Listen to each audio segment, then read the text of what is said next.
Hola, doy la bienvenida a todas las personas a las que esta comunicación, que lleva por título Propuestas educativas innovadoras creadas por graduados en educación infantil y primaria, les ha llamado la atención y que van a observar este vídeo. Yo soy Jonathan Castañeda y soy profesor en la Universidad de Oviedo. A modo de introducción, comentar que hoy en día son una gran cantidad las metodologías didácticas novedosas que están surgiendo,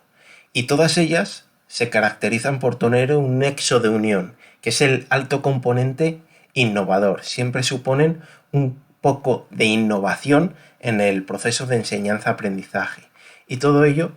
con un claro objetivo, que es optimizar dicho proceso educativo y mejorar, en la medida de lo posible, los niveles de desempeño competencial que tiene el alumnado.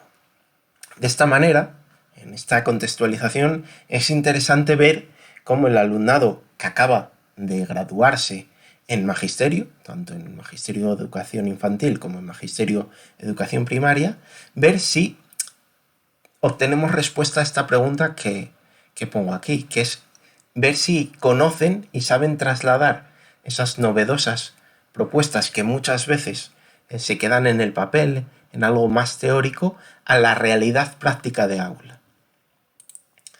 Para ello, la metodología de investigación que se ha llevado a cabo ha perseguido el objetivo que se puede observar, que es analizar si las propuestas innovadoras que este alumnado realiza tienen o incorporan de manera adecuada metodologías didácticas que son diferentes a la tradicional clase magistral o clase expositiva. Para ello, la metodología utilizada ha sido de carácter cuantitativo, empírico, no experimental, no se ha hecho un contraste entre grupos, y de tipo descriptivo y analítico. La muestra utilizada han sido 74 estudiantes que cursaban la asignatura Innovación Docente Aplicada, que se contextualiza dentro del máster universitario en Investigación e Innovación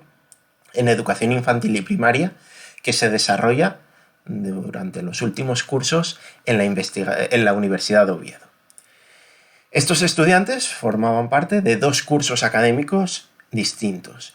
y en cuanto al género,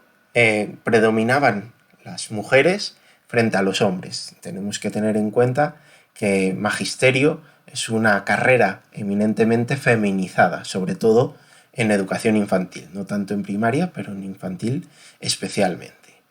En cuanto a su edad, la mayor parte de los estudiantes eran recién graduados, de ahí que tuvieran en torno a los 22, 23, 24 años. Ahí vemos que casi el 60% de ellos estaba en ese rango, siendo pocos los estudiantes de mayor edad que se reincorporaban al sistema de educación o de universidad posteriormente a estar trabajando. Y en cuanto a la tipología de magisterio de la que provenían, era bastante pareja, aunque había más estudiantes de educación primaria que de educación infantil. Uno de los contenidos fundamentales de la asignatura habían sido las metodologías didácticas innovadoras. Concretamente, el contenido de la asignatura se abordaron 10 metodologías didácticas: el aprendizaje basado en proyectos, el aprendizaje cooperativo, el aprendizaje servicio, la clase invertida o flipped classroom, la educación basada en inteligencias múltiples de Howard Gardner, la incorporación de juegos y gamificación dentro del proceso de enseñanza-aprendizaje, el uso de storytelling y narrativa gráfica como metodología de enseñanza, la robótica como también un recurso motivacional a nivel educativo, así como los recursos digitales para la enseñanza. Ahí hablábamos, por ejemplo, de la pizarra digital, las redes sociales, la realidad aumentada o el M-Learning. Y por último, dentro de las tecnologías digitales para la enseñanza, hablábamos tanto de las TIC como de las tecnologías de aprendizaje y conocimiento, TAC, tecnologías para el empoderamiento y participación, TEP, y las tecnologías de la relación, la información y comunicación, o TRIC. En base a estas metodologías didácticas, lo que se les proponía era realizar una propuesta de intervención educativa de carácter innovador, usando una o varias de estas metodologías didácticas u otras que ellos conociesen o investigasen o les llamaran la atención y quisieran incorporar.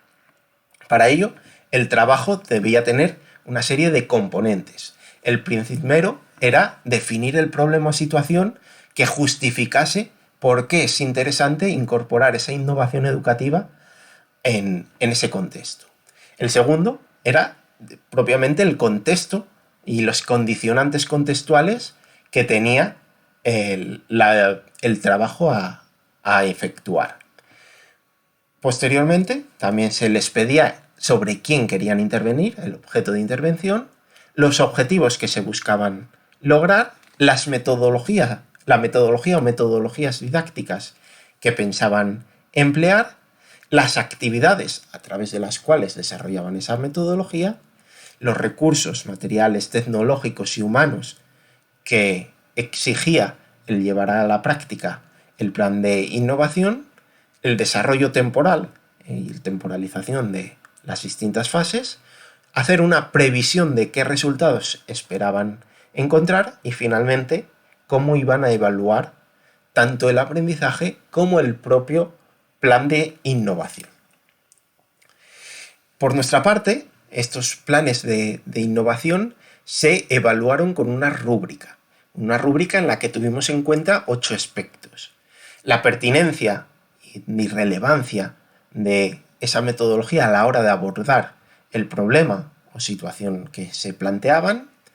la capacidad para adaptar todo el plan de innovación al contexto y al alumnado destinatario, en la consideración del realismo que le imponían al planteamiento que pretendían realizar, la originalidad e innovación que metían en ese plan, la eficacia y efectividad de la integración de todos los elementos que constituyen el currículum escolar, el potencial pedagógico de esas actividades educativas, la coherencia entre las decisiones tomadas y, por último, el nivel de factibilidad que se le podía dar al proyecto. Cada uno de estos 8 aspectos se valoró en una escala de 0 a 10, dándoles el mismo peso sobre la nota final, a excepción del 4 y el 6, que por su importancia especial en vez de un punto, se le dieron 2. En cuanto a los resultados obtenidos, vemos que los planes de innovación creados por el alumnado han sido notables, ya que la media global se situaba cerca del 8. Así, había elementos que lo superaban y destacaban por un nivel sobresaliente, como puede ser el primer aspecto a tener en cuenta, la pertinencia de la selección de las metodologías, actividades, etcétera, para resolver esa situación de partida, y también el potencial pedagógico que decíamos de las actividades que se diseñaban dentro de esa metodología didáctica innovadora. Además, también se tuvieron en cuenta pues, otros elementos también con un notable alto sobresaliente, como el potencial de la originalidad de los planteamientos y la coherencia entre las decisiones tomadas. Los 2 aspectos que destacaban a nivel un poco que no estaban tan bien, no es que fueran negativos, era el realismo que le otorgaban a los elementos que incorporaban, esa atención a la diversidad, disponibilidad de recursos, disponibilidad temporal, que era lo que quedaba un poquitín más flojo, pero bueno, también hay que tener en cuenta que, como decíamos anteriormente, mucho del alumnado era de reciente graduación, o sea, eran recién graduados que todavía no conocían la realidad cotidiana del aula y algunas de las cosas que planteaban no eran realistas al 100%.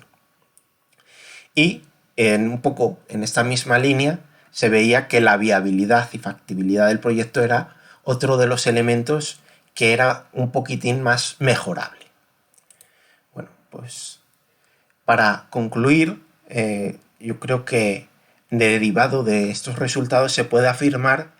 que en términos generales el futuro profesorado tanto de Magisterio de Educación Infantil como de Magisterio de Educación Primaria sí que conocen